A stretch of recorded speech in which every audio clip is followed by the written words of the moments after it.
સુધી પહોંચવા સુધી આ જે બેબલી છે ને એ મારે ભત્રીજી થાય છે, મારા એમ ભાઈની છોકરી છે. એટલે એને ડિલિવરી ધાનેરા થઈ હતી હોસ્પિટલમાં. ત્યાં ડિલિવરી થયા પછી ડૉક્ટરે જાણ કરી કે એને કે બાળકોના દવાખાને લેવી પડશે. એટલે અમે ઉપર દેવાભાઈમાં લઈ ગઈ દવાખાને.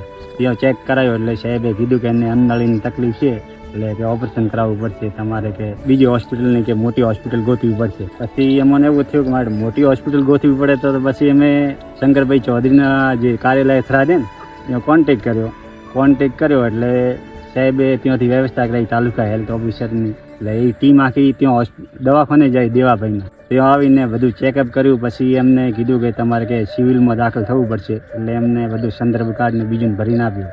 પછી ત્યાંથી અમારા પ્રક્રિયા ચાલુ જ હતી ને તે ઓફિસેથી શંકરભાઈના ઓફિસેથી ફરીથી ફોન આવ્યો કે તમને હું ગાડીની વ્યવસ્થા કરાવું, તમે કે પાલનપુર સિવિલમાં જાઓ. એટલે ત્યાંથી ગાડીની 108ની શંકરભાઈના ઓફિસેથી પાછી વ્યવસ્થા કરાવી. અને પછી અમે પાલનપુર સિવિલે ગયા. સિવિલે જઈને અમને દાખલ કર્યા. પછી ત્યાંથી સાહેબ દ્વારા જ શંકરભાઈ સાહેબ દ્વારા જ એમ્બ્યુલન્સની વ્યવસ્થા કરાવી. સાહેબ દ્વારા જ ફર્યો.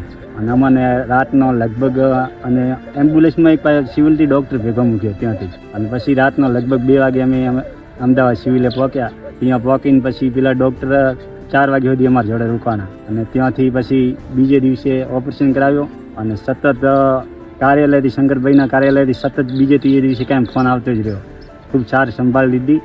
અને પછી લગભગ અમે સિવિલમાં રહ્યા 1 મહિનો ને ગણો ને 22-23 દિન. અને 23 દિવસે રજા આપી. હાલમાં કમ્પ્લેટ છે. કમ્પ્લેટ ઓપરેશન સક્સેસ ગયો છે. સાહેબ ખૂબ સેવા આલી શંકરભાઈ, એટલે સારું કહેવાય.